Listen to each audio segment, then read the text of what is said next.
देखिए, हमारे इर्द गिर्द एक छोटा सा बच्चा आ जाता है, जितनी भी स्ट्रेसफुल सिचुएशन हो वो यूं डिफ्यूज हो जाती है। तो जरा सोचिए, सीरियल के सेट पर जब घंटों तक एक छोटा सा बच्चा रहेगा तो वहां का माहौल कैसा होगा। तो जाने अनजाने में कुछ ऐसा ही हो रहा है। रीत और राघव को तो ऐसा लगता है ये पर्सनलाइज सा खिलौना मिल गया है।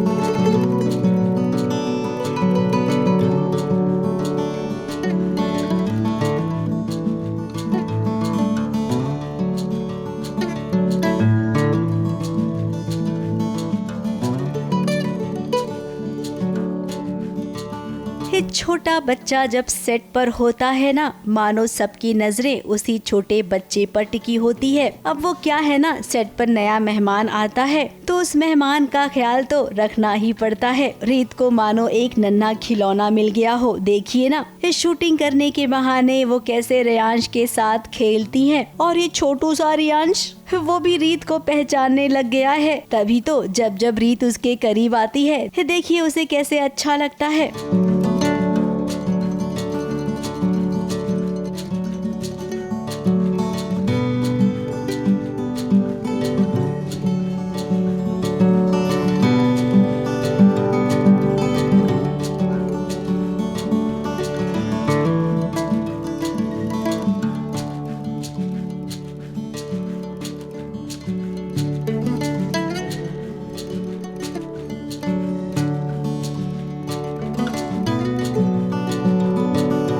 अब जैसा कि हमारे दर्शक देख रहे हैं, कई दिनों से रियांश और रीत एक साथ में शूट कर रही हैं। राघव भी छोटे बच्चे के साथ खुश रहता है। अब आपको बताते हैं कहानी। अब बुआ जी तो बुरी तरीके से फंस गई हैं। जिस सीमा को वो लेकर आई थी रियांश की नकली माँ बनाकर, अब वही बुआ जी को ब्लैकमेल कर रही है। अब बुआ जी तो सोच रही थी रीत और राघव को अलग करने के लिए, जिसमें वो कुछ हद तक कामयाब भी हो गई थी। लेकिन अब बच्चे को संभालने वाली सीमा इतना एटीट्यूड दे रही है कि बुआ जी अपने काम पर फोकस ही नहीं कर पा रही हैं। वो मुझे बिंदा के पास हुआ क्या? मैं बताती हूँ बाद में।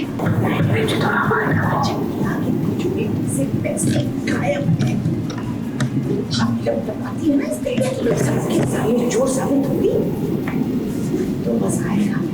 बस चेहरा देखने लायक होगा, चेहरा देखने लायक होगा। ये ऐसा तो मुझे देखना ही पड़ेगा। ऐसा होगा तो मुझे उसका। वैसे घर का माहौल रियांश के आने के बाद अच्छा है। रीत और राघव के बीच में भी सब कुछ ठीक हो गया है। अब यहाँ पर हम अपने दर्शकों को बता दें कि रीत और राघव अस्पताल जा रही हैं। अब जहाँ तक हमें लगता है, कहीं न कहीं रीत को इस बात का शक है कि ये बच्चा उसी का है, तो बात यहाँ पर डीएनए टेस्ट की भी हो सकती है। अब बुआ जी को पता चलेगा तो वो जरूर अपनी टांग अड़ाएंगी, लेकिन क्या इस बार बुआ जी कामयाब हो पाएंगी? हमें लगता है नहीं, लेकिन फिर लगता है कि अगर राइटर ने ऐसा कुछ नहीं लिखा तब बेचारी रीत को फिर से मायूसी का सामना करना पड़ेगा।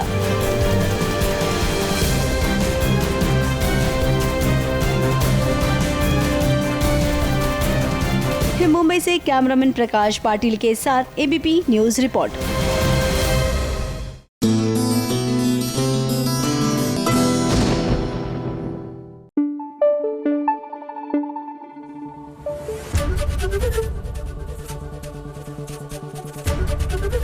एबीपी न्यूज आपको रखे आगे।